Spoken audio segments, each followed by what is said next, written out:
اعوذ باللہ من الشیطان الرجیم، بسم اللہ الرحمن الرحیم۔ لیکچرار اسلامیات کی تیاری کے لیے ہم نے اسلامک ہسٹری میں سے سب سے اہم اور امپورٹنٹ ٹاپک جو ہے یعنی سیرت النبی وہ شروع کیا ہوا ہے۔ کل کے لیکچر میں ہم نے نبی صلی اللہ علیہ وآلہ وسلم کے خاندان کا تعارف دیکھا۔ آج کے لیکچر میں ہماری کوشش ہوگی کہ مکی زندگی قبل بعثت اور مکی زندگی ما بعد بعثت، یعنی کہ اللہ کے نبی کی جو زندگی کے شروع والے 53 سال ہیں جو کہ نبی صلی اللہ علیہ وآلہ وسلم نے مکہ میں گزارے، ان کو ہم ڈسکس کرتے ہیں۔ تو شروع کرتے ہیں جی عرب کی اقسام سے۔ اس مکی زندگی قبل بعثت میں جو ہیڈنگز ہیں، عرب کی اقسام ہیں، عرب کی حکومتیں، عرب میں بت پرستی، اس کا بھی MCQs اکثر آ جاتا ہے۔ اس کے بعد نبی صلی اللہ علیہ وآلہ وسلم کی نبوت کا ولادت کا پہلا سال، اور چوتھا، چھٹا، ساتواں، 8واں سال۔ اس کے بعد 12واں سال ہے، 15واں سال، 16واں، اور یہ 25واں، 35واں، 39واں اور اس کے ساتھ ساتھ 40واں۔ یہ وہ سال ہیں جس میں کوئی نہ کوئی امپورٹنٹ چیز یا کوئی نہ کوئی اہم بات ہوئی ہے، اور یہ چونکہ نبوت سے پہلے والی زندگی اتنی آپ کہہ لیں کہ اس حوالے سے امپورٹنٹ نہیں ہے جو عام طور پر یا کمپلیکیٹڈ ہے جو کہ نبوت کے بعد والی ہے، جس میں مکی زندگی ہے، مدنی زندگی ہے۔ تو یہ کوشش کی گئی ہے اس کو ایئر وائز کیا جائے اور وہ چیزیں آپ کے ساتھ شیئر کی جائیں جو MCQs کے حوالے سے اہم ہیں۔ سب سے پہلے عرب کی اقسام دیکھتے ہیں۔ عرب کی 3 اقسام ہیں۔ ایک ہے عرب بائدہ، دوسرا ہے عرب مستعربہ، اور تیسرا ہے عرب عاربہ۔ عرب بائدہ کہتے ہیں ایسی قومیں یا ایسے عرب کے لوگ جو بالکل ناپید ہو چکے ہیں اور ان کے متعلق ضروری تفصیلات بھی لوگوں کو معلوم نہیں ہیں، بس اس کا نام سنا ہوا ہے، جیسا کہ قوم عاد ہے، قوم سمود ہے۔ اب یہ قوم عاد اور قوم سمود جو ہیں یہ قرآن پاک میں ان کا ذکر ہے، لیکن لوگوں کو ان کی تفصیلات زیادہ معلوم نہیں ہیں، بس اس کے کہ یہ ادھر تھے اور ایسی قوم تھی۔ اس کے بعد ان کی اس سے مراد یہ ہے کہ یہ آج زندہ نہیں ہے، ان کی نسل آگے نہیں چلی۔ دوسرے نمبر پر عرب مستعربہ ہیں، وہ عرب قبائل جو حضرت اسماعیل کی نسل میں سے ہیں اور انہیں عدنانی عرب کہا جاتا ہے۔ کل کے لیکچر میں اگر آپ کو یاد ہو تو ہم نے دیکھا کہ حضرت اسماعیل کے 2 بیٹے زیادہ مشہور ہوئے، نابت اور کدار، اور وہاں سے آگے پھر عدنان اور پھر ماد آگے چلا۔ تو یہ عدنانی عرب وہ ہیں جو حضرت اسماعیل کی نسل میں سے خالصتاً ہیں۔ تیسرے نمبر پر عرب عاربہ ہے، اور یہ اس میں سے MCQ آ جاتا ہے اکثر۔ عدنانی عرب کنہیں کہتے ہیں، قحطانی عرب کنہیں کہتے ہیں، یا عرب بائدہ یا عرب کی اقسام۔ تیسرے نمبر پر عرب عاربہ ہے، وہ عرب قبائل جو یارب بن یشہ بن قحطان کی نسل سے ہیں اور انہیں قحطانی عرب کہا جاتا ہے۔ یہ خالص حضرت اسماعیل کی نسل میں سے نہیں ہے، بلکہ ایک شخص آتا ہے جس کا نام یارب تھا، اور یہ بھی کہا جاتا ہے کہ اس یارب کی وجہ سے ہی ان لوگوں کو عرب کہا جاتا تھا۔ تو اس کی نسل میں سے آگے قحطان تھا، تو قحطان سے قحطانی عرب کہلائی ہے۔ اس کے بعد عرب میں حکومتیں دیکھتے ہیں۔ آپ کو معلوم ہے عرب کا محل وقوع اس کو یہ جزیرہ نما ہے، ایک طرف سے اس کو سمندر ٹچ کرتا ہے، 3 طرف سے اس کی خشکی والا علاقہ ہے۔ تو خشکی والے علاقے میں کون کون سی حکومتیں تھیں یہ بھی ذرا دیکھ لیں، اس سے آپ کو سنیریو جنگوں کا جو آگے ہماری نبی صلی اللہ علیہ وآلہ وسلم کے غزوات آئیں گے وہ سنیریو سمجھنے میں آپ کو آسانی ہوگی۔ تو عرب میں عام طور پر 2 طرح کی حکومتیں تھیں۔ ایک تھے تاج پوش بادشاہ، یعنی کہ ایسے بادشاہ جو ساسانی یا رومی حکمرانوں کے ماتحت تھے۔ اب دیکھیں اس وقت 2 بڑی امپائر تھی، ایک رومن امپائر تھی اور دوسرے نمبر پہ ساسانی امپائر تھی، جس کو مجوسی کی حکومت بھی کہا جاتا تھا ایران کی۔ ایک ایران کی تھی، ایک روم کی تھی۔ اب ایران اور روم کے لوگوں کی حکومت عرب کے علاقوں میں بھی تھی، تو انہوں نے کیا کیا ہوا تھا، وہ علاقے جو ان کے بارڈر کے ساتھ ٹچ کرتے تھے، بارڈر ایریا پر تھے، انہوں نے وہاں پر اپنے گورنر لگائے ہوئے تھے، اور وہ اپنے گورنر انہوں نے اپنے پاس سے نہیں تھے لائے، بلکہ اسی علاقے کے کسی سردار کو انہوں نے اپنا باج گزار بنا لیا اور اس کو اپنا ہیڈ بنا لیا، اس کو اپنا نائب وہاں پہ بنا دیا کہ تم وہاں سے میرے معاملات دیکھو گے۔ تو یہ تاج پوش بادشاہ تھے، یعنی کہ ایسے لوگ تھے جو آزاد تھے لیکن وہ کسی نہ کسی امپائر کے ساتھ، یا رومن یا دوسری جو رشین جو ایرانی امپائر تھی، ان کے ساتھ وہ اٹیچ تھے، ساسانی جسے ہم کہتے ہیں۔ تو دوسرے بالکل آزاد خیال بادشاہ تھے، یعنی کہ جو عرب کے اندر تھے، جو مڈ عرب کے اندر تھے آپ کہہ لیں، جس طرح کہ قریش ہے۔ اب یہ کسی کے ماتحت نہیں تھے، یہ اوپن تھے، یہ قبائلی سسٹم تھا اور اپنے اپنے قبیلے کا ایک سردار ہوتا تھا۔ تاج پوش بادشاہت جو ہیں ان میں یمن کی بادشاہت ہے، غسان یعنی شام کے بارڈر پہ جو ٹچ کرتی ہے وہ والی حکومت ہے، اور ہیرا جو عراق کے بارڈر پہ ٹچ کرتی ہے۔ یمن اور شام اور عراق کو ہم تفصیل سے دیکھیں گے، حضرت عمر کی خلافت میں جب جنگیں ہوتی ہیں وہاں پر تفصیل سے ڈسکس کریں گے، لیکن اہل یمن اور یہ جو کہ اسلام بھی لے آئے تھے، آگے ان کو دیکھتے ہیں ذرا۔ اہل یمن پر اب شروع میں، اچھا زیادہ ڈیپتھ میں نہیں جائیں گے ہم، میں چاہوں گا کہ موٹا موٹا سینیریو جو ہے آپ کے سامنے پیش کروں، آگے پھر ہم سیرت پہ آئیں گے۔ یمن پر آل ذی یزن کی حکومت تھی، اور یمن کا جو بادشاہ تھا وہ ایک یہودی تھا اور اس کا نام ذوالنواس تھا۔ یہ ذوالنواس نام بڑا امپورٹنٹ ہے، آگے اس کی کہانی دیکھیں ذرا۔ اس نے نجران کے عیسائیوں کو زبردستی یہودی بنانا چاہا، اور انکار کرنے پر ان کے لیے باقاعدہ خندقیں کھدوا کر وہاں پر آگ جلائی اور اس میں انہیں جھونک دیا۔ قرآن مجید کی صورت آتی ہے سورۃ البروج، جس میں کہا جاتا ہے کتب اصحاب الاخدود، خندقوں والے قتل کر دیے گئے۔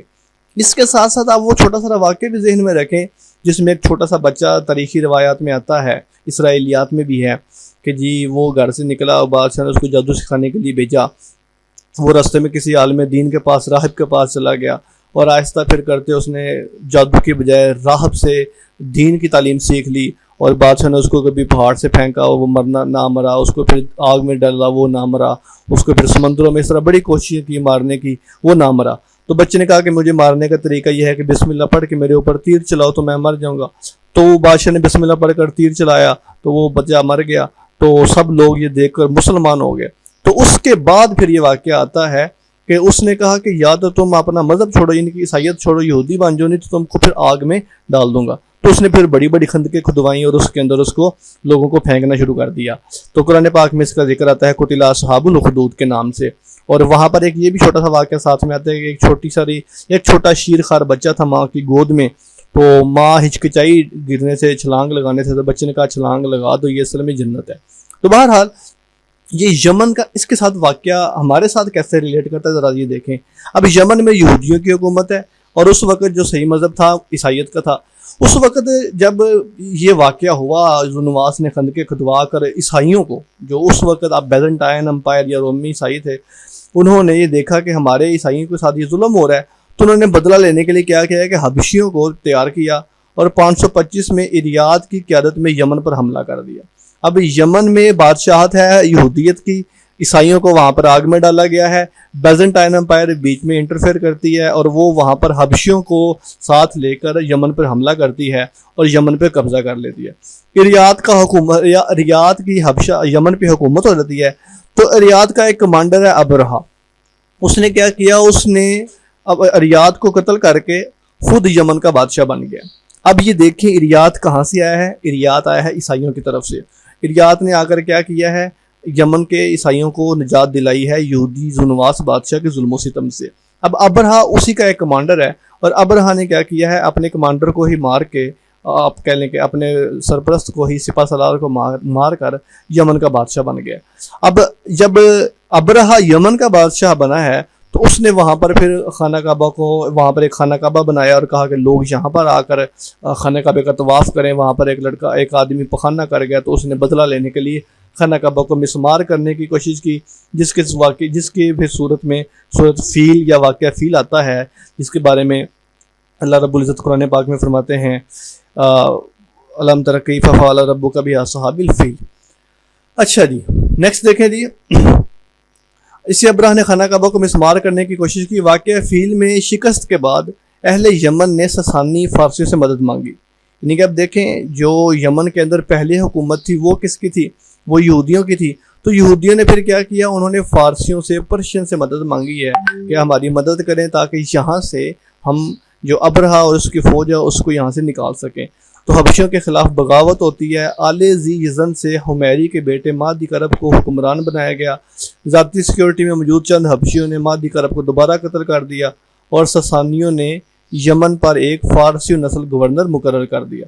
یعنی کہ دیکھیں پہلے آل ذی یزن کی حکومت تھی، آل ذی یزن کی حکومت ختم ہو کر ذوالنواس کی آئی، ذوالنواس کی ختم ہو کر ابرہا کی آئی، ابرہا کی ختم ہو کر دوبارہ آل ذی یزن سے مادی کرب کو حکمران بنانا چاہا، لیکن اس کو بھی قتل کر دیا گیا، اور پھر ایک فارسی النسل یعنی کہ فارسی الخاندان کا جو بندہ تھا، فارسی گورنر تھا، اس کو لا کر وہاں پر اس کی حکومت کر دی گئی، اور یمن جو تھا یہ فارس کا ایک صوبہ بن گیا۔ آخری جو یمنی گورنر تھا بازان، اس نے 628 عیسوی میں اسلام قبول کر لیا، اور اس طرح یمن اسلامی سلطنت کا حصہ بن گیا۔ یہ یمن کی حکومت تھی۔ اس کے بعد دوسری حکومتیں بھی ہیں، شام اور عراق، اس کو میں نے بتایا کہ ہم انشاءاللہ العزیز ڈسکس کریں گے حضرت عمر رضی اللہ تعالیٰ عنہ کی خلافت میں۔ اس کے بعد عرب میں بت پرستی بڑی امپورٹنٹ چیز ہے۔ اس کے بارے میں اکثر یہ کویشچن یہ آتا ہے کہ عرب میں بت پرستی کی ابتدا سب سے پہلے کس نے کی؟ دوسرا اس طرح اس کے کویشچن آتے ہیں کہ جی فلاں بت کس شکل کا بنا ہوا تھا، یا فلاں بت کس جگہ پہ پڑا ہوا تھا۔ تو یہ بت پرستی کے بارے میں جتنے بھی آگے ہم بتوں کا تذکرہ پڑھیں گے تو اس میں آپ نے 2 سے 3 چیزیں یاد رکھنی ہیں۔ پہلے نمبر پہ اس بت کی شکل اگر ہے مینشن ہے، سیکنڈلی وہ کس جگہ پہ پڑا ہوا تھا، اینڈ تھرڈ وہ کس قبیلے کا تھا۔ یہ بھی ایم سی کیو آ جاتا ہے، اور لاسٹ ٹائم ایک دفعہ ایم سی کیو آیا ہوا تھا کہ بنو ثقیف کا بت کون سا تھا، یا پھر ایک کویشچن اس طرح آیا ہوا تھا کہ انسانی شکل کا بت کون سا تھا، یا پھر ایک کویشچن اس طرح آیا ہوا تھا کہ پرندے کی نما گھوڑے کی شکل کا بت کون سا تھا۔ تو یہ سارے جتنے بھی بت ہیں ان کو آگے ڈسکس کریں گے۔ سب سے پہلے دیکھیں عرب میں بت پرستی کی جو ابتدا تھی یہ عمر بن لہی نے کی، اور یہ قبیلہ بنو خزاعہ کا سردار تھا۔ اب قبیلہ بنو خزاعہ کو ہم شروع میں پڑھ رہے ہوئے ہیں اسلامک ہسٹری کے بیسک میں کہ قبیلہ خزاعہ کون تھے۔ کہا جاتا ہے کہ یہ ملک شام گیا اور وہاں سے حبل نامی پہلا بت لے کر آیا۔ اچھا مزے کی بات یہ دیکھیں کہ حبل جو ہے یہ حضرت آدم کے 2 بیٹے تھے، آپ کو معلوم ہے، ایک حابیل تھا اور ایک قابیل تھا۔ قابیل وہ تھا جس نے حابیل کو قتل کر دیا اس لیے کہ اس کی قربانی قبول نہیں ہوئی، اور حابیل کی قربانی قبول ہوگی۔ اب دیکھیں وہ حابیل وہ نیک ہوا، ظاہری بات ہے وہ قتل ہو گیا اور اس نے بدلہ بھی نہ لیا، تو شیطان کی چال دیکھیے۔ یہ کہا جاتا ہے کہ وہ حابیل کا بت ہی بعد میں حبل بنا، اور اس کا یہ حبل کے بارے میں آگے پوری تفصیلات بھی آئیں گی، لیکن آپ ذرا یہ دیکھیں کہ کس طرح شیطان نے ایک خوبصورت جال میں پھنسایا لوگوں کو۔ کہا کہ دیکھو یہ اتنا شریف تھا، یہ تو مارا گیا اور بدلہ بھی نہیں لیا، لہذا اس کی پوجا شروع کر دو۔ تو بہرحال حبل بت لے کر آیا، خانہ کعبہ میں نصب کر دیا۔ اس کے بعد دیکھا دیکھی اہل عرب میں بت پرستی شروع ہوگی۔ یہ بھی کہا جاتا ہے کہ عمر بن لہی کے قبضے میں ایک جن تھا، اور اس جن نے ہی عمر بن لہی کو کہا کہ قوم نوح جن 5 مشہور بتوں کی پوجا کرتی ہے وہ کہاں ہے، وہ بتائے۔ عمر بن لہی نے ان بتوں کو نکالا اور لا کر وہاں پر رکھ دیا۔ اچھا یہ قرآن پاک میں کتنے بتوں کا تذکر آتا ہے، یہ بھی بڑی اہم چیز ہے۔ 5 بت تو ایک ہی جگہ پر ہیں، جو حضرت قوم نوح کے بت ودم ولا سوام ولا یوسم ولا یوکم ولا نصرہ، اور اس کے بعد علاوہ 3 ہے، لات منات اور عزا۔ اوکے جی، سب سے پہلا حبل بت ہے، یہ سب سے پہلا اور سب سے بڑا بت تھا۔ عمر بن لہی ملک شام سے لے کر آیا، اور یہ بت جو تھا یہ انسانی شکل کا بنا ہوا تھا۔ کہا جاتا ہے کہ اس کا ایک ہاتھ ٹوٹا ہوا تھا، جب یہ آیا تو اہل قریش نے یہ ہاتھ سونے کا بنا کر لگا دیا۔ یہ بھی MC کو آیا ہوا ہے ایک دفعہ کہ کون سا بت تھا جس کا ایک ہاتھ سونے کا تھا، تو وہ حبل ہی تھا۔ اس بت کو خانہ کعبہ کے قریب نصب کیا گیا۔ پانسے کے تیر جو تھے وہ حبل ہی کے پاس پڑے ہوتے تھے۔ فتح مکہ کے موقع پر حضرت علی رضی اللہ تعالیٰ عنہ نے حبل کو توڑا۔ اچھا یہ MC کو چوتھا رہ گیا، یہ بات میں بتانے والی چیز تھی۔ بتوں کے بارے میں، بت کا نام، بت کی جگہ کون سی تھی، اور بت کی شکل، اور بت کس قبیلے کا تھا، اینڈ پلس اس بت کو توڑا کس نے تھا، یہ بھی MC کو آ جاتا ہے۔ حبل کا لفظ جو ہے یہ بال کی تحریف ہے، بعض کہتے ہیں جس کے معنی ہوتے ہیں طاقتور۔ یہ میں نے دونوں آرا آپ کو بتا دی، ایک حبل کی تحریف ہے بال، یعنی کہ بال کو لفظ کو چینج کر کے حبل بنایا گیا ہے، اور بعض کہتے ہیں یہ حبیل کا تھا۔ قرآن مجید میں شوہر کے لیے بال کا لفظ استعمال کیا گیا ہے۔ اسے سب سے پہلے خزیمہ بن مدرکہ نے یہاں لا کر رکھا تھا، چنانچہ اسے حبل خزیمہ کہا جاتا تھا۔ اچھا اصل بت لے کر تو وہی آئے تھے جس کا نام عمر بن لہی تھا، لیکن اس کو نصب کیا تھا خزیمہ بن مدرکہ نے۔ اس کے سامنے 7 تیر پڑے ہوتے تھے، جن میں سے پہلے پر صریح خالص اور دوسرے پر ملصق 7 چمٹایا ہوا لکھا ہوتا تھا۔ جب انہیں کسی نوزائیدہ کے متعلق شک گزرتا تو تحفہ پیش کرنے کے بعد تیروں سے خور اندازی کرتے۔ اگر صریح والا تیر نکلتا تو اسے اپنے ساتھ ملا لیتے، اور اگر ملصق نکلتا تو اسے نکال دیتے۔ مطلب یہ ان کے فال نکالنے کا ایک طریقہ ہے کہ وہ فال کس طرح نکالتے تھے۔ ایک تیر مردے کے لیے چلاتے اور ایک نکاح کے لیے۔ 3 اور تیر بھی تھے جن کی تشریح نہیں کی گئی، جیسا کہ شروع میں بتایا کہ 7 تیر اس کے آگے پڑے ہوتے تھے۔ 7 میں ایک صریح ہے، ایک ملصق ہے، اور 2 ہو گئے۔ اس کے بعد ایک تیر مردے کے لیے 3، ایک نکاح کے لیے 4، اور 3 اور بھی تیر ہیں، ان کا مقصد نہیں بتایا گیا۔ حبل ہے، حبل کے بعد لات ہے، یہ ایک سفید پتھر کا مربع شکل کا بت تھا اور یہ طائف میں نسب تھا۔ بنو ثقیف اس کی عبادت کرتے تھے۔ یہ ایم سی کو ضائع ہوا ہے۔ بنو ثقیف کس کی عبادت کرتے تھے؟ لات کی، اور بنو ثقیف کا بت کون سا تھا؟ لات۔ لات یہ ایک عورت کا بت تھا، یہ نہیں ہے کہ یہ دیوی تھی۔ لات، منات اور عزا کو اللہ کی بیٹیوں کی حیثیت حاصل تھی۔ فتح طائف کے بعد حضرت مغیرہ رضی اللہ عنہ نے نبی صلی اللہ علیہ وآلہ وسلم کے حکم سے یہ بت توڑ کر آگ میں پھینک دیا۔ یہ اہم چیز ہے۔ لات طائف کا بت ہے، بنو ثقیف کا عورت کا، حضرت مغیرہ نے طائف میں توڑا اس کو۔ منات یہ خدا کی بیٹی تصور کی جاتی تھی، یہ بھی ایک دیوی کا بت تھا، یعنی ایک عورت کا بت تھا۔ یہ مکہ اور مدینہ کے درمیان بحر احمر کے کنارے ایک بستی تھی، قدید یا قدید۔ قدید میں یہ بت نصب تھا۔ کعبہ کی طرح اس کا حج بھی کیا جاتا تھا، یہ منات کا حج کیا جاتا تھا اور اس کے نام پر جانور قربان کیے جاتے تھے۔ اوس خزرج کے علاوہ بنو خزاع والے بھی اس بت کے معتقد تھے، یعنی یہ ایم سی کو جیسے بھی آتا ہے کہ اوس اور خزرج کے بت کا نام کیا ہے تو منات ان کا بڑا بت ہے اور بنو خزاع والوں کی بھی یہی بت ہے۔ جب فتح مکہ کے موقع پر مدینہ سے مکہ سفر کر رہے تھے تو اللہ کے نبی نے حضرت علی کو حکم دیا تو انہوں نے یہ بت توڑا۔ حبل بھی حضرت علی نے توڑا تھا اور منات بھی حضرت علی نے توڑا تھا۔ تیسرے نمبر پر ہے عزا، یہ بھی ایک دیوی کا بت ہے۔ لات، منات، عزا اللہ کی بیٹیاں تصور کی جاتی تھی، نعوذ باللہ۔ عزا کا ماخذ عزت ہے۔ بنو غطفان اس کی پوجا کرتے تھے، یہ اہم چیز ہے۔ اس کا بھی ایم سی کو آئی تھنک مجھے لگ رہا ہے کہ آیا ہوا ہے، ناٹ کنفرم، بٹ یہ جو ثقیف والا یہ تو کنفرم ہے نا مجھے۔ تو بنو غطفان اس کی پوجا کرتے تھے عزا کی۔ یہ سوک اکاز، سوک کہتے ہیں میلے کو، بازار کو، اور اکاز کا جگہ جہاں پہ میلہ لگتا تھا وہاں کے قریب ایک وادی تھی نخلا وادی میں خراز نامی جگہ پر یہ بت نصب تھا۔ لات، منات، عزا کی تقریب مشہور تھی۔ بنو ہاشم کے حلیف بنی شیبان، جو بنو شیبان والے تھے وہ اس کی پوجا کرتے تھے اور اس کے نام پر جانور قربان کرتے تھے۔ چوتھے نمبر پر ہے اصاف اور نائلہ، یہ بنو جرہم کے آپ کہہ لیں کہ دو کریکٹر تھے۔ مزے کی بات دیکھیں ذرا، لوگوں کی عقل کا ماتم کرنا چاہتے ہیں کہ اصاف اور نائلہ اصل میں دو کریکٹر تھے بنو جرہم کے۔ اصاف کا پورا نام تھا اصاف بن یعلا اور نائلہ کا نام تھا نائلہ بنت زید۔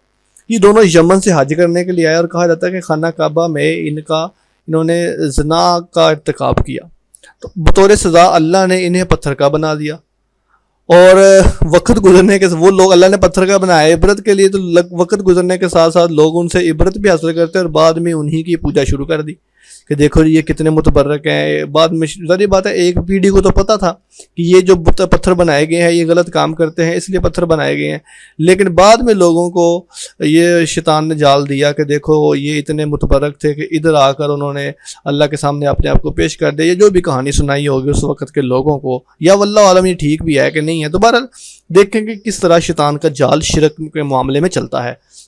اچھا، یہ بت کہاں پہ تھا؟ یہ زمزم کے کنویں کے پاس تھا، اور فتح مکہ کے موقع پر اللہ کے نبی نے یہ توڑنے کا اور اس کو جلانے کا حکم دیا۔ اس کے بعد ود ہے۔ ود جو بت ہے یہ دومت الجندل میں نصب تھا۔ اوپر جو صاف اور نائلہ ہے یہ زمزم کے کنویں کے پاس ہیں، اور ود جو ہے یہ دومت الجندل میں تھا۔ بنی کلب جو تھے یہ اس کی عبادت کرتے تھے۔ یہ تہمت باندھے، چادر اوڑے، گلے میں تلوار لیے، ہاتھ میں کمان کھینچے اور تیروں سے بھرے ترکش کے ساتھ کھڑا رہتا تھا۔ حضرت خالد بن ولید رضی اللہ تعالیٰ عنہ نے جنگ بنی عذرا اور بنی عامر کے بعد اس کو توڑا۔ حضرت خالد بن ولید نے ود کو توڑا تھا۔ بنی کلب اس کی پوجا کرتے تھے، دومت الجندل میں نصب تھا، ایک آدمی کی شکل کا تھا۔ اس کے بعد سوا ہے، یہ بت منبع میں نصب تھا، اس کی پوجا بنی لہیان کرتے تھے، اور اس مضر اور حذیل قبیلے والے بھی اس کو پوجتے تھے اور اس کے پاس اعتکاف کرتے تھے۔ یعوس ہے، یہ بت جو تھا یہ یمن میں نصب تھا، اہل جرش اس کی پوجا کرتے تھے۔ مزہج، بنی مراد اور بنی غطیف بھی اس کی پوجا کرتے تھے۔ یعوق، اس کی صورت گھوڑے جیسی تھی، یہ ایم سی کو ایک دفعہ آیا ہوا ہے۔ اچھا، یہ بھی ایک ایم سی کو آیا ہوا ہے، اور نیچے نصر کا بھی ایک ایم سی کو آیا ہوا ہے۔ یعوق کی ایم سی کو اس طرح تھا کہ کون سا بت ہے جو گھوڑے کی شکل کا تھا، تو وہ یعوق ہے، اور یہ صنعاء کے بستی خیوان میں نصب تھا۔ اور یہ کویسچن آتا ہے کہ کون سا بت ہے جس کی شکل ایک پرندے کی مانند تھی، تو وہ نسر ہے۔ اور یہ عقاب، جو عقاب پرندہ ہے اس کی مانند اس کی شکل تھی، اور یہ نسر تھا۔ نسر انسانی جو شکل، نسر جو بت تھا یہ پرندے کے مانند تھا، اور یعوق جو تھا یہ گھوڑے کی جانور کی مانند تھا۔ اس کے بعد یہ تھے جو اہم بدھ تھے. اس میں آخری دو ہیں یوک اور نصر, یہ امپورٹنٹ ہے, اور پھر اوپر ود سوا یوس یوک, اور یہ تقریباً سارے ہی اہم ہیں MCQs کے حوالے سے. اوکے جی, اب آتے ہیں جی نبی صلی اللہ, یہ تھا تھوڑا سا انٹروڈکشن. اب یہ سارا کل کا لیکچر, پچھلا اور آج کے لیکچر میں آپ نے بیسک دیکھ لیا کہ عرب کی حکومت میں کون کون تھے, نبی صلی اللہ علیہ وآلہ وسلم کا خاندان کس طرح کا تھا, اور نبی صلی اللہ علیہ وآلہ وسلم جب آئے تو اس وقت کیسا ماحول تھا, کتنی کو بت پرستی تھی. پہلا سال نبی صلی اللہ علیہ وسلم کی پیدائش کا ہے, سوموار والے دن, ہفتے والے دن, سوموار والے دن, جس کو عربی فارسی میں دوشنبہ کہتے ہیں. یہ MCQ ایک دفعہ آیا, بڑی آسان سی چیز ہے, لیکن دیکھیں بعض دفعہ تھوڑی سی ڈفرینٹ ہو جاتی ہے, اور وہ یہ کہ بندہ پریشان ہوتا ہے. عام طور پہ سوموار مشہور ہے, فارسی میں اس کو دوشنبہ کہتے ہیں. تو نبی صلی اللہ علیہ وسلم کا پیدا ہوئے نہیں تھی, 4 آپشن لکھ دیا, یک شنبہ, دوشنبہ, ساشنبہ, چہشنبہ. تو لوگ پریشان ہو گئے, جی یہ کہہ دو نہیں کیا آ گیا. تو یہ پرشین ہے, پرشین میں دوشنبہ کہتے ہیں سوموار والے دن کو. بنی ہاشم کے اندر 9 ربیع الاول, یہ صحیح طریقے پیدائش ہے امام غزالی کے نزدیک بھی اور مشہور علماء کرام کے نزدیک. 20 یا 22 اپریل کا دن بنتا ہے 571, 571 عیسوی بنتا ہے. نبی صلی اللہ علیہ وسلم کی ولادت سے چند مہینے پہلے آپ کے والد عبداللہ وفات پا گئے. عبد المطلب کی طرف سے آپ کا نام محمد, یہ MCQ ایک دفعہ آیا ہوا ہے کہ محمد نام کس نے رکھا اور احمد نام کس نے رکھا. تو نبی صلی اللہ علیہ وآلہ وسلم کے جو دادا تھے جن کا نام عبد المطلب تھا, انہوں نے آپ کا نام محمد رکھا, اور جو نبی صلی اللہ علیہ وآلہ وسلم کی والدہ تھیں حضرت آمنہ, انہوں نے آپ کا نام احمد رکھا. ابو لہب کی ایک آزاد کردہ لونڈی تھی صوبیہ, جس نے سب سے پہلے آپ کو دودھ پلایا. اس کے بارے میں روایت بھی آتی ہے, سندن پتہ نہیں اس کی اتھینٹیکیشن کیا ہے. جی ابو لہب کو کہا گیا کہ جہنم میں تمہارے لیے سب سے آسانی کیا ہے, تو اس نے کہا جی کہ میں نے وہ لونڈی آزاد کی تھی تو اس کے صدقے سے مجھے کچھ مل رہا ہے. تو بہرحال آئی ڈونٹ نو کہ یہ ٹھیک بھی ہے کہ نہیں ہے, یہ کیسے پاسبل ہے. تو بہرحال عقلی طور پر تو میں تو نہیں سمجھتا کہ اس کو یہ اس بات سمجھ آنے والی کوئی ہو. بہرحال صوبیہ نے سب سے پہلے حضرت حمزہ بن عبد المطلب اور آپ کے بعد ابو سلمہ بن عبد الاسد مخزومی کو بھی دودھ پلایا. اچھا مزے کی بات یہ دیکھیں, حضرت حمزہ بن عبد المطلب جو کہ نبی صلی اللہ علیہ وسلم کے چچا ہیں, وہ اور اللہ کے نبی کی پیدائش تقریباً سیم ہی ہے. یعنی کہ دیکھیں کہ جب اللہ کے نبی کے والد حضرت عبداللہ کی شادی ہوتی ہے تو سیم اسی دوران حضرت عبد المطلب جو ہیں اللہ کے نبی کے دادا جان, انہوں نے بھی شادی کی تھی. تو یہ آپ دیکھ لیں عرب میں کس طرح کا ٹرینڈ تھا کہ دادے کی بھی شادی ہے, یعنی کہ باپ کی بھی شادی ہے, بیٹے کی بھی شادی ہے, سال بعد بیٹے کا بھی بیٹا کہہ لیں کہ بیٹا پیدا ہو رہا ہے اور باپ کے گھر بھی بیٹا پیدا ہو رہا ہے. حضرت حمزہ اور حضرت اللہ کے نبی دونوں ہم عمر تھے قریب قریب. اچھا جی, 7ویں دن آپ کا ختنہ کیا گیا. یہ بھی روایات میں تھا کہ آپ مختون پیدا ہوئے اور عقیقہ بھی کیا گیا. قبیلہ سعد جو حلیمہ سعدیہ ہیں, ابو زویب آدمی کا نام ہے, اس کی بیٹی حلیمہ سعدیہ کے سپرد اللہ کے نبی کو کیا گیا. اٹس امپورٹنٹ ہے, حضرت نام بڑا مشہور ہے حلیمہ سعدیہ.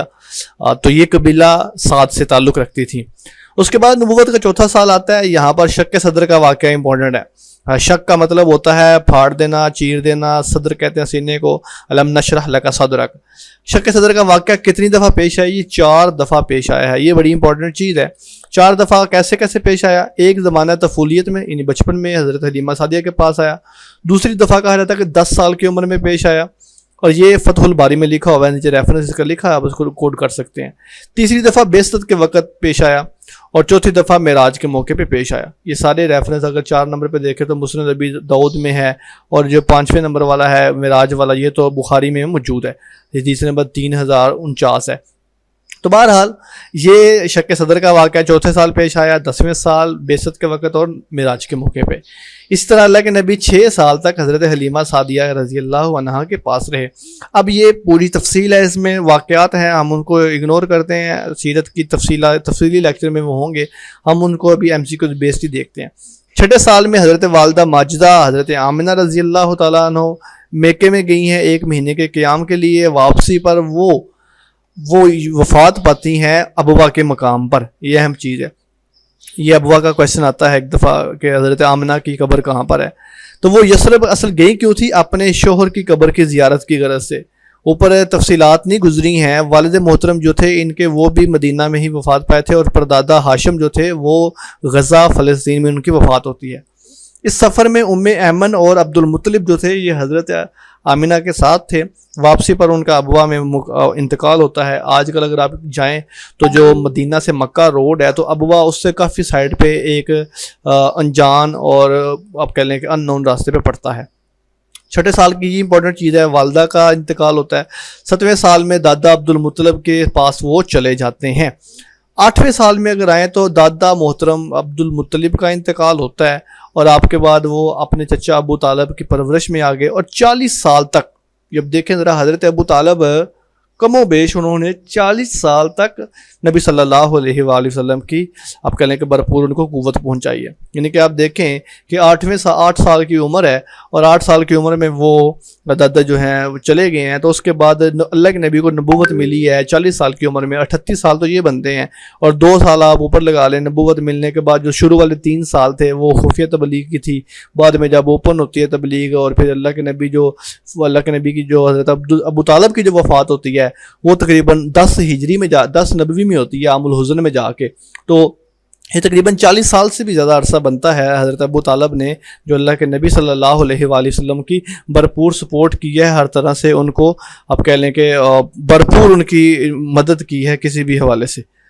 اوکے جی، نیکسٹ ہے جی نبوت کا 12واں سال ہے نبی صلی اللہ علیہ وآلہ وسلم کی۔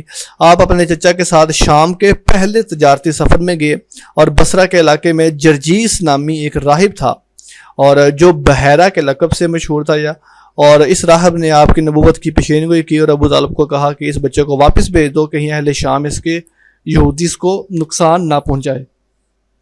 اچھا، یہ ایک MC کو ایک دفعہ آیا تھا، یہ بحیرہ کا اصل نام کیا تھا؟ آگے نیچے 4 آپشن لکھے تھے، اس میں جرجیس بھی لکھا ہوا تھا۔ یہ انڈیا کے ایک بڑے مشہور اسکالر بھی ہیں جرجیس انصاری۔ تو یہ جرجیس کا اب دیکھیں، یہ دیکھنے میں ہسٹوریکل MC کو لگ رہا ہے، لیکن سیرت النبی کے ساتھ چونکہ ریلیٹ کرتا ہے اس لیے یہ آ جاتا ہے، اور آیا بھی ہوا ہے۔ 2022 کا پیپر تھا یا 23 کا، اس میں یہ کویسچن آیا تھا کہ بحیرہ کا اصل نام کیا تھا۔ تو یہ پہلے سفر میں ملا تھا، 12ویں سال میں اللہ کے نبی نے پہلا سفر کیا، آگے تفصیلات آئیں گی دوسرا سفر کب کیا، اور اس سفر میں بصرہ کے علاقے میں یہ جرجیس نام کا ایک راہب تھا جو بحیرہ کے لقب سے مشہور تھا۔ اس کے بعد نبوت کا 15واں سال ہے۔ 15ویں سال میں حرب الفجار ہوتی ہے، اور اس جنگ میں قریش اور کنانہ آمنے سامنے ایک گروپ میں ہوتے ہیں اور ان کا مقابلہ کیسے اعلان سے ہوتا ہے۔ اب آپ دیکھیں گے جی کیسے اعلان کون ہے، تو آپ شروع والا لیکچر اگر دیکھا ہے آپ نے تاریخ کا، اسلامک ہسٹری کا، سیرت النبی کا پہلا لیکچر، تو اس میں نے آپ کو بتایا کہ کیسے اعلان اور مضر 2 قبیلے تھے آگے۔ تو قریش اور کنانہ کا مقابلہ ہوتا ہے کیسے اعلان سے۔ اللہ کے نبی نے اس حرب فجار کہتے ہیں، یہ گناہ کو کہتے ہیں، فاجر جسے کا لفظ بولا جاتا ہے۔ تو اس جنگ میں اصل میں یہ حرمت والے مہینوں میں لڑی گئی تھی، اس لیے اس جنگ کو حرب فجار کہا جاتا ہے۔ اور اس جنگ میں نبی صلی اللہ علیہ وآلہ وسلم اپنے چچاؤں کو تیر تھماتے تھے۔ 15ویں سال میں یہ جنگ ہوئی ہے۔ اس کے بعد نبوت کا 16واں سال ہے۔ نبوت کے 16ویں سال میں آپ نے حلف الفضول یہ معاہدے میں شرکت کی، اور مزے کی بات یہ دیکھیں کہ یہ بھی ایک دفعہ کویسچن آیا ہوا تھا۔ اس کا کویسچن کیا تھا آگے چل کے بتاتا ہوں۔ حلف الفضول کا اہتمام 5 قبائل نے کیا تھا، جن میں بنی ہاشم، بنی اسد بن عبد العزا، بنی زہرہ، بنو کلاب اور بنو تیم بن مورا تھے۔ یہ تمام لوگ عبداللہ بن جدعان تیمی کے مکان میں اکٹھے ہوئے۔ اچھا، یہ MCQ آیا تھا، یہ حلف الفضول کے وقت تمام لوگ کس کے گھر میں اکٹھے ہوئے؟ تو تمام لوگ عبداللہ بن جدعان تیمی کے مکان میں اکٹھے ہوئے۔ آس بن وائل، اچھا اس کہہ لیں کہ اس حلف الفضول کا محرک کیا تھا، اس کی یہ معاملہ یا اس وعدہ یا یہ حلف کرنے کیا وجہ بنی، کیا اس کے پیچھے محرکات تھے، ریزن تھیں؟ تو وہ یہی تھی کہ آس بن وائل نے زبید نامی شخص کا حق روک لیا۔ زبید نے مطالبہ کیا لیکن کوئی سنوائی نہ ہوئی، تو زبید نے اپنی مظلومیت بیان کی۔ تو زبیر بن عبداللہ نے بھاگ دوڑ کر وہاں پر یہ معاملہ کرایا، اور سب لوگوں کو کہا کہ اس کا حق دلایا جائے، اور آپس میں ایک ایگریمنٹ کیا کہ آئندہ اگر کوئی بھی مظلوم ہوگا تو ہم اس کی مدد کریں گے۔ اصل میں اس کی ریزن یہ ہے کہ اس معاہدے میں جتنے بھی لوگ شامل تھے وہ سب کے سب ان کے نام میں یا ان کی کنیت میں فضل آتا تھا، اور اس لیے اس کو حلف الفضول کہا جاتا ہے۔ اور پلس یہ بھی کچھ ریزن بیان کرتے ہیں کہ چونکہ یہ ایک خیر خواہی والا معاہدہ تھا، لوگوں کی بھلائی کا معاملہ تھا، اس لیے اس کو حلف الفضول کہا جاتا ہے۔ اچھا، یہاں پہ یہ کلیئر کر لیں، یہ زبیر بن عبداللہ نبی صلی اللہ علیہ وسلم کے چچا نہیں ہے، بلکہ یہ اس سے پہلے کے ہیں۔ اوکے جی، نیکسٹ ہے جی 25ویں سال میں۔ یہ اب دیکھیں 16ویں، اب آپ کہیں گے جمپ کرتے جا رہے ہیں، حالانکہ جمپ نہیں کرتے جا رہے، اصل میں ٹو دی پوائنٹ چیزوں کو ہم ڈسکس کر رہے ہیں۔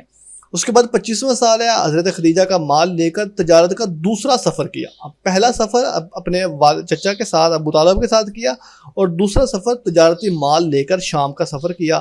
اس سفر میں خدیجہ بنت خیلد کا غلام میسرہ جو تھے وہ آپ کے ساتھ تھے، اور اس تجارتی سفر کے بعد حضرت خدیجہ نے اپنی سہیلی نفیسہ بنت منبع سے کہہ کر یہ رشتے کی بات چلائی، اور مہینے 2 مہینے کے اندر حضرت خدیجہ کا آپ سے نکاح ہو گیا، اور حق مہر میں 20 اونٹ جو تھے وہ نبی صلی اللہ علیہ وآلہ وسلم کو دیے۔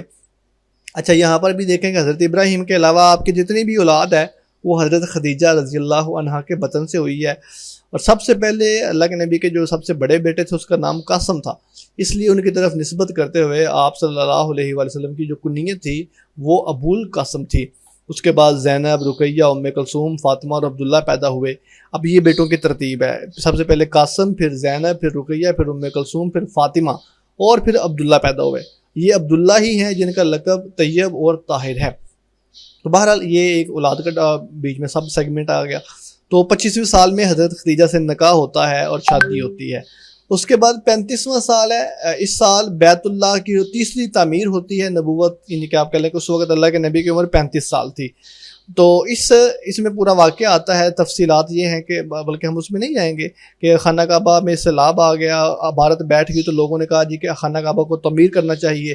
تو پہلے تو لوگ ڈرتے رہے کہ خانہ کعبہ کو اگر مسمار کیا تو کہیں عذاب نہ آ جائے، تو اچھی نیت کر کے انہوں نے ڈھانے لگے۔ تو سب سے پہلے ولید بن مغیرہ مخزومی نے سب سے پہلے ڈھانے کی ابتدا کی۔ اس وقت باقوم، یہ ایک بندے کا نام ہے، یہ ایک رومی معمار تھا، آرکیٹیکچر تھا جسے ہم کہہ لیں، بلڈنگ بنانے والا انجینئر تھا روم کا، اس کو بلایا اور اس کی نگرانی میں خانہ کعبہ کو دوبارہ بلڈ کیا گیا۔ اس وقت یہاں پر ایک کویسچن آتا ہے، بڑی اہم چیز، کہ حجر اسود کی تنصیب کا جو جھگڑا تھا وہ کتنی دیر تک جاری رہا؟ تو 5 دن تک یہ جھگڑا جاری رہا۔ تفصیلات آپ کو معلوم ہے کہ جی سب نے کہا کہ حجر اسود کو ہم لگائیں گے، تو لوگوں میں پاسبل تھا کہ لڑائی شروع ہو جاتی، تو اللہ کے نبی نے کہا کہ چادر لے کر آؤ، اس میں ڈالو، اور میں خود اللہ کے نبی وہاں پہ رکھ دیتا ہوں، اور لوگوں نے وہ کونے پکڑے بس۔ تو ابو امیہ مخزومی وہ شخص تھا جس نے یہ مشورہ دیا تھا کہ کل جو سب سے پہلے مسجد احرام میں داخل ہوگا اس کا فیصلہ سب کو منظور ہوگا، اور آپ سب سے پہلے آئے، آپ نے چادر منگوائی، اور تمام قریش کے کونے سرداروں نے کونے تھامے، اور آپ نے وہ اپنے ہاتھوں سے حجر اسود کو لگایا، اور جنگ کا خطرہ ٹل گیا۔ اوکے جی، یہ 35ویں سال کا واقعہ ہے۔ اس کے بعد 39واں سال ہے، اس میں آپ صلی اللہ علیہ وآلہ وسلم کو صادق اور امین کا لقب ملا، یہ اہم چیز ہے۔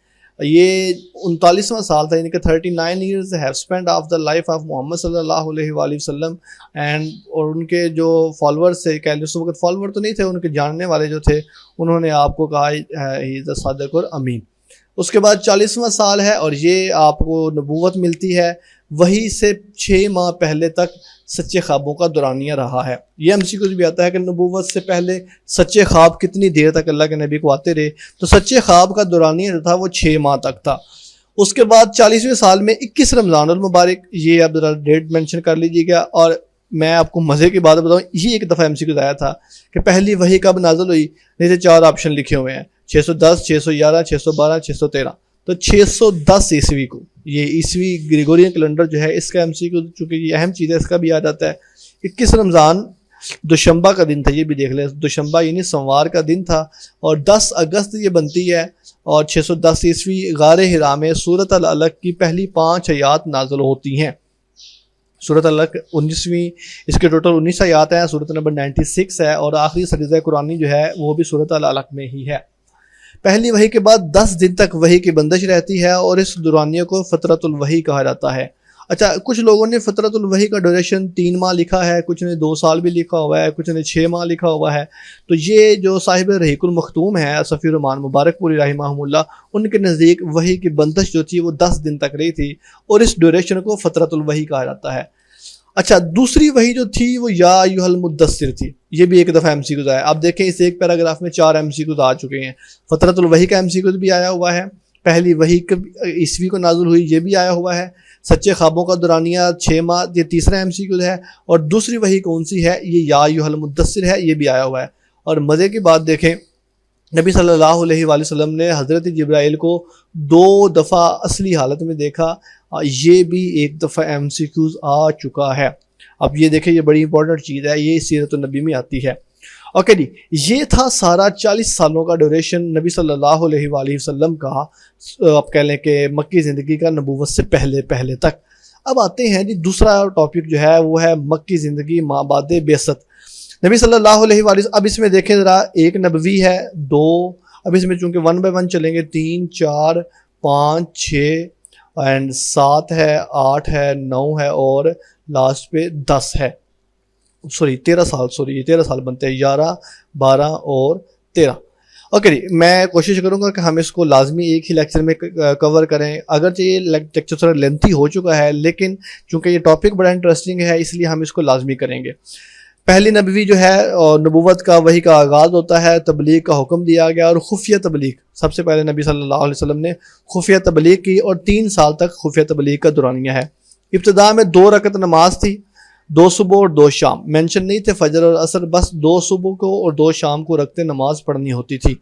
اس کے بعد 2 نبوی آتی ہے، خفیہ تبلیغ کرتے رہے. اسی سال حضرت خدیجہ، ورقہ بن نوفل، علی المرتضیٰ، ابو بکر، جعفر بن ابی طالب، عفیف کندی، حضرت طلحہ، سعد بن ابی وقاص، خالد بن سعید، عثمان بن عفان، عمار یاسر، صہیب رومی، عمر بن انصبہ، زید بن حارثہ رضی اللہ عنہم یہ نبوت کے دوسرے سال اسلام لے کر آئے اور انہیں سابقون الاولون یا سابقین الاولین صحابہ کہا جاتا ہے.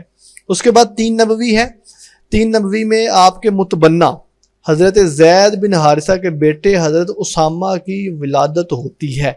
زید بن حارثہ جو تھے یہ نبی صلی اللہ علیہ وسلم کے منہ بولے بیٹے تھے، تو ان کے گھر حضرت اسامہ پیدا ہوتے ہیں اور یہی وہی حضرت اسامہ ہیں کہ جب نبی صلی اللہ علیہ وآلہ وسلم کا آخری سال تھا تو آپ نے اسامہ کو روانہ کیا اور حضرت ابو بکر صدیق کی خلافت کا جو مسئلہ تھا جس میں جھوٹے مدعیان نبوت ہیں، منکرین زکوٰۃ ہیں، اس میں اسامہ بن زید کے لشکر کی روانگی کا بھی ایشو تھا. یہ انشاءاللہ وہاں پہ تفصیلی ڈسکس کریں گے. تو یہ 3 نبوی کو پیدا ہوتے ہیں. اس کے بعد 4 نبوی ہے. 4 نبوی میں یہ آیت نازل ہوتی ہے، وانذر عشیرتک والاقربین، کہ اپنے قریبی احباب کو دعوت و تبلیغ دو اور ان کو ڈراؤ. یعنی خفیہ تبلیغ کا ٹنیور ختم، اب علانیہ تبلیغ ہے، لیکن علانیہ تبلیغ میں بھی سب سے پہلے اپنے خاندان کو دیکھا جائے گا. اگر آپ دیکھیں قرآن پاک کی سورۃ الممتحنہ سورۃ نمبر 66 کی آیت نمبر 6 میں اللہ فرماتے ہیں، یا ایھا الذین آمنوا قوا انفسکم واہلیکم نارا، اپنے آپ کو بچاؤ اور اپنے گھر والوں کو بچاؤ. تو یہ دوسرا سٹیپ ہے گھر والوں کی تبلیغ کا، گھر والوں کو دعوت دینے کا، گھر والوں کو اسلام کو قبول کرنے کا، کہنے کا. تو سب سے پہلے اللہ کے نبی نے بنی ہاشم اور بنی عبد مطلب بن عبد مناف کی 45 افراد کو دعوت دی، گھر میں ان کی دعوت کی. تو اس دعوت میں ابو لہب نے کھل کر آپ صلی اللہ علیہ وآلہ وسلم کی مخالفت کی.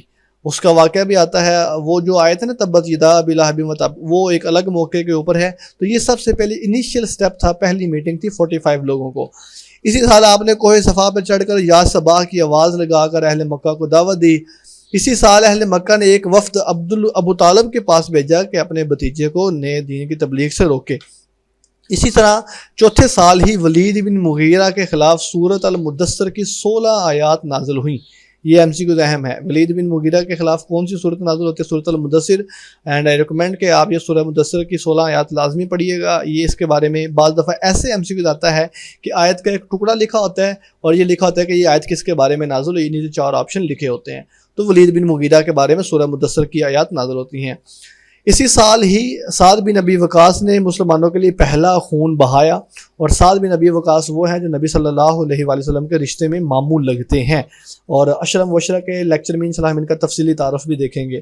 اسی سال ابو لہب نے اپنے بیٹے عتبہ اور عتیبہ کی شادی نبی کے صاحبزادیوں رقیہ اور ام کلثوم سے کی تھی، لیکن ابو لہب نے اعلان نبوت کے بعد اپنے بیٹوں کے ذریعے ان دونوں کو طلاق دلوا دی. اسی سال یعنی نبوت کے چوتھے سال ہی حالت سجدہ میں عقبہ بن ابی معیط نے نعوذ باللہ آپ صلی اللہ علیہ وآلہ وسلم کی پشت پہ اوجری پھینکی. 4 نبوی کے بعد 5 نبوی ہے. اس سال حضرت جعفر بن ابی طالب رضی اللہ عنہ نے اسلام قبول کیا. اسی سال حبشہ کی طرف پہلی اور دوسری ہجرت ہوتی ہے. پہلی ہجرت رجب 5 نبوی میں ہوتی ہے، جس میں 11 مرد اور 4 عورتیں شامل تھیں. یہ most important M C Qs ہے. پہلی ہجرت نبوی میں، پہلی ہجرت حبشہ میں کتنے لوگ تھے؟ 11 مرد اور 4 عورتیں. یہ لوگ شعیبیہ کی بندرگاہ سے گئے تھے اور ہر شخص نے 50 درہم کرایہ دیا تھا. دوسری ہجرت میں 82 مرد اور 18 عورتیں شامل تھیں. 82 مرد اینڈ 82 مرد ہیں اور 18 عورتیں ہیں. اسی سال حضرت سمیہ رضی اللہ عنہ کو ابو جہل نے شہید کیا، اور یہ اسلام کی پہلی شہید عورت تھی. حضرت سمیہ اسلام کی پہلی شہیدہ تھی. ابو جہل نے ان کو ناف میں نیزہ مار کے شہید کیا تھا. نبی صلی اللہ علیہ وسلم نے کوہ صفا پہ موجود ارقم بن ابی ارقم مخزومی کے مکان کو اپنا تبلیغی ہیڈ کوارٹر مرکز بنایا اور یہی آج کل دار ارقم کے نام سے مشہور ہے. ایک سکول چین بھی ہے ہمارے پنجاب میں دار ارقم سکول، وہ بھی اصل میں اسی سے انسپائر ہے اور وہ بیسیکلی جماعت اسلامی کی ایک برانچ ہے. اوکے جی، تو یہ نبوت کے 5ویں سال کے واقعات ہیں. اس کے بعد نبوت کا 6واں سال ہے. اس سال حضرت حمزہ اور حضرت عمر فاروق نے اسلام قبول کیا اور اسی سال ہی نبی صلی اللہ علیہ وسلم نے مسجد احرام میں یعنی بیت اللہ میں اعلانیہ پہلی نماز پڑھی. یہ MCQ موسٹ امپورٹنٹ ہے. حضرت حمزہ اور حضرت عمر کا قبول اسلام. یہ حضرت عمر کا اسلام قبول کیسے کیا یہ انشاءاللہ ان کی خلافت کے ٹاپک میں پڑھیں گے. نبوت کے 7ویں سال میں واقعہ مقاطعہ قریش ہوتا ہے، جس کو آپ کہہ لیں کہ جس میں ایک ایگریمنٹ کیا گیا شب ابی طالب جسے ہم کہتے ہیں کہ 3 سال تک سوشل بائیکاٹ کیا گیا. آپ کے ساتھ بنو ہاشم اور بنو مطلب شب ابی طالب میں قید کر دیے گئے. اس دوران آپ کے چچا زاد بھائی جو تھے عبداللہ بن عباس، ان کی ولادت ہوتی ہے. یہ حضرت عبداللہ بن عباس ہیں جو بڑے مشہور ہیں. بادل اربع میں ان کی ٹرم آتی ہے کہ 4 عبداللہ بڑے مشہور ہیں، عبداللہ بن مسعود، عبداللہ بن عباس، عبداللہ بن زبیر، اور چوتھا کون سا ہے یہ آپ نے مجھے کمنٹ سیکشن میں بتانا ہے. اوکے جی، 7 نبوی کے بعد 8 نبوی آتی ہے. 8 نبوی میں شق قمر کا معجزہ ہوتا ہے. ون شکل قمر جو معجزہ ہے، انگلی کے سیدھے چاند کو 2 ٹکڑے کرنا. اس کے بعد 9 نبوی میں بھی شب ابی طالب میں ہی محصور تھے. اوپن آپ کہہ لیں کہ ان کی آپ محصوری کو ایسے سمجھ لیجیے جس طرح کہ آج کل کے دور میں کسی کو نظر بند کر دیا جاتا ہے، یعنی کہ گھر میں رہے گا بس، اس کے بعد آگے پیچھے کہیں بھی نہیں جا سکتا وہ. تو شب ابی طالب شیب اصل میں گھاٹی کو کہتے ہیں، ایک جگہ تھی، یہ وہیں پر سب کو لوگوں کو رکھ دیا گیا اور ان کو کہا گیا کہ ادھر ہی آپ رہیں گے، آپ کے ساتھ کوئی تعلق اور لین دین نہیں کیا جائے گا. میں اس کی تفصیلات میں اس لیے نہیں جا رہا کہ یہ شروع میں بیسک میں ہم نے پڑھی ہوئی ہیں، ہم MCQs پہ فوکس کر رہے ہیں اور ہماری جو تفصیلی گفتگو ہوگی وہ انشاءاللہ ہمارے جو انٹرویو سیکشن ہوتا ہے وہاں پہ ڈسکس کی جاتی ہیں. 10 نبوی میں یہ مقاطعہ ختم ہوتا ہے اور یہ سوشل بائیکاٹ ختم ہوتا ہے. اور یہ کیسے ختم ہوا اس کے بارے میں بھی پوری تفصیلات آپ کو معلوم ہے کہ وہ قریش نے جو مقاطعہ لکھا ہوا تھا اس کو دیمک چاٹ گئی. اللہ کے نبی نے حضرت ابو طالب کو بھیجا، وہ معجزے کے طور پہ دیکھا کہ دیمک واقعی چاٹ گئی تھی اور صرف اللہ کا نام باقی تھا. اوکے، اور اسی سال ہی حضرت ابو طالب کا انتقال ہوتا ہے اور اسی سال ہی حضرت خدیجہ رضی اللہ عنہا کا انتقال ہوتا ہے. تو نبی صلی اللہ علیہ وآلہ وسلم نے اس سال کو عام الحزن یعنی غم کا سال کہا. اور اسی سال ہی آپ کا نکاح حضرت سودا سے ہوتا ہے. اگر آپ یہ دیکھیں جب تک حضرت خدیجہ رہی ہیں اللہ کے نبی نے دوسری شادی نہیں کی، اور ان کی وفات کے بعد جو دوسری شادی کی ہے وہ ایک بیوہ سے کی ہے، سودا بنت زمعہ سے. اور یہ وہی ہیں جنہوں نے اپنی باری جو تھی وہ حضرت عائشہ کو ہبہ کر دی کیونکہ یہ کافی بوڑھی تھی. اور اسی سال ہی نبی صلی اللہ علیہ وآلہ وسلم کا نکاح حضرت عائشہ سے ہوتا ہے لیکن رخصتی نہیں ہوتی ہے. اور جو واقعہ طائف ہے وہ بھی 10 نبوی میں ہی پیش آتا ہے. اس کے بعد 11 نبوی ہے. 11 نبوی میں حاجیوں سے جو آپ کہہ لیں کہ جو حاجیوں کے قافلے آتے تھے وہاں سے تقریباً 6 آدمی جو تھے سب سے پہلے انہوں نے اسلام قبول کیا اور یہ سارے کے سارے قبیلہ خزرج سے تعلق رکھتے تھے. اس طرح اسلام جو ہے وہ مکے سے باہر نکل کر مدینہ اور مدینے میں بھی سب سے پہلے خزرج کے خاندان میں پہنچا ہے. اس کے بعد 12 نبوی ہے. 12 نبوی میں آپ صلی اللہ علیہ وآلہ وسلم کو معراج ہوتی ہے اور اسی موقع پر امت پر 5 نمازیں فرض ہوتی ہیں اور اسی سال ہی بیعت عقبہ اولیٰ ہوتی ہے. اب یہ دیکھیں جو پچھلے سال یعنی 11 نبوی میں جو 6 آدمی آئے تھے، اگلے سال جب وہ آئے تو وہ 12 لوگ تھے، وہ 12 لوگ ہو کر آئے. ان میں 10 لوگ جو تھے وہ قبیلہ خزرج تھے اور 2 جو لوگ تھے وہ قبیلہ اوس سے تعلق رکھتے تھے. ان 12 لوگوں کے ساتھ اللہ کے نبی نے مصعب بن عمیر رضی اللہ عنہ کو اپنا دائی بنا کر بھیجا اور اسلام کے سب سے پہلے ٹیچر، سب سے پہلے مبلغ، اسلام کی سب سے پہلے تبلیغ کرنے والے حضرت مصعب بن عمیر ہیں. اور حضرت مصعب بن عمیر نے مدینہ پہنچ کر اسد بن زرارہ کے گھر میں قیام کیا. اسد بن زرارہ کا کریکٹر بھی بڑا امپورٹنٹ ہے، آگے اس کو ہم تفصیل سے دیکھیں گے اور اگر یہاں پہ پاسبل ہوا تو ضرور، نہیں تو دعوت و ارشاد کے لیکچر میں ہم لازمی دیکھیں گے. اوکے جی، آخری پوائنٹ ہے 13 نبوی کا اور اس کے بعد پھر ہماری مدنی زندگی شروع ہو جائے گی. نبوت کے 13ویں سال بیعت عقبہ ثانیہ ہوتی ہے جس میں 73 مرد اور 2 عورتوں سمیت کل 75 افراد تھے. اچھا، یہاں پہ 2 ڈیجٹ یاد رکھنے ہیں. پہلی جو نبوت تھی یعنی پہلی جو بیعت ہوئی ہے باقاعدہ اس میں 12 لوگ تھے، 10 خزرج کے 2 اوس کے، اور اس سے اوپر جو 6 لوگ تھے خزرج کے وہ صرف اسلام قبول کیا، انہوں نے بیعت انہوں نے نہیں کی. اور اوپر جو بات گزری ہے ہماری جو ہجرت حبشہ ہے، پہلی ہجرت میں 11 مرد اور 4 عورتیں ہیں، اور دوسری ہجرت میں 82 مرد اور 18 عورتیں شامل ہیں۔ اوکے جی، دوسری بیعت میں 73 مرد 2 عورتیں، کل 75 افراد تھے۔ عورتوں میں ایک بنی نجار کی عورت تھی ام عمارہ نصیبہ، جبکہ دوسری جو تھی وہ بنو سلمہ سے ام منی تھی۔ ابو امامہ یعنی کہ اسد بن زرارہ ہیں جنہوں نے سب سے پہلے بیعت کی تھی۔ اب یہ دیکھیں، اسد بن زرارہ کے گھر میں ہی مصعب بن عمیر نے قیام کیا ہے، اور اسد بن زرارہ ہی نے سب سے پہلے بیعت عقبہ ثانیہ میں بیعت کی ہے۔ اسی موقع پہ آپ نے 12 نقیب مقرر کیے تھے، جو 9 خزرج کے اور 3 قبیلے اوس کے تھے۔ اچھا، اوپر یہ جو ہے نا، یہ والے 12 جو تھے لوگ، اصل میں ان 12 لوگوں کو دائی مقرر نہیں تھا کیا، بلکہ ان 12 لوگوں کے ساتھ اللہ کے نبی نے مصعب بن عمیر کو بھیجا کہ آپ جائیں اور جا کے یہاں پر ان کو تبلیغ کریں۔ سوری، بول کے گلا خراب ہو چکا ہے، لیکن خیر لیکچر ختم ہونے والا ہے۔ تو جو 12 نقیب مقرر کیے تھے وہ 13 نبوی میں کیے تھے بیعت عقبہ ثانیہ کے موقع پہ، اور ان میں سے 9 خزرج کے تھے اور جو 3 تھے وہ قبیلہ اوس سے تھے۔ بیعت عقبہ ثانیہ کی 5 دفعات تھیں، اور آگے کون کون سی ہے وہ تفصیلات کے لیے آپ رحیق المختوم دیکھ سکتے ہیں۔ سب سے پہلے جو ہجرت کی تھی وہ ابو سلمہ رضی اللہ تعالی عنہ نے کی تھی۔ یہ ہم سے گزایا ہے کہ سب سے پہلے مہاجر کون تھے؟ ابو سلمہ۔ اسی سال ہی مسلمانوں کو مدینہ کی طرف ہجرت کرنے کی اجازت مل گئی۔ 13 ہجری میں قریش نے دارالندوہ میں باقاعدہ آپ کے نعوذ باللہ قتل کرنے کی پلاننگ بنائی، اور اس میٹنگ میں جو شیطان تھا وہ نجد کے ایک شیخ کا روپ لے کر آیا، اور اس میٹنگ میں پھر بہت ساری ڈسکشن ہوئی۔ ابو الاسود نے کہا کہ ان کو جلا وطن کر دیا جائے، ابو البختری نے کہا کہ آپ کو قید کر دیا جائے، ابو جہل نے کہا کہ آپ کو قتل کر دیا جائے۔ تو شیخ نجدی نے پہلی 2 تجاویز کی مخالفت کی، اور تیسری کو کہا کہ یہ ٹھیک ہے۔ 11 لوگ تھے جنہوں نے نبی صلی اللہ علیہ وآلہ وسلم کے گھر کا گھیراؤ کیا۔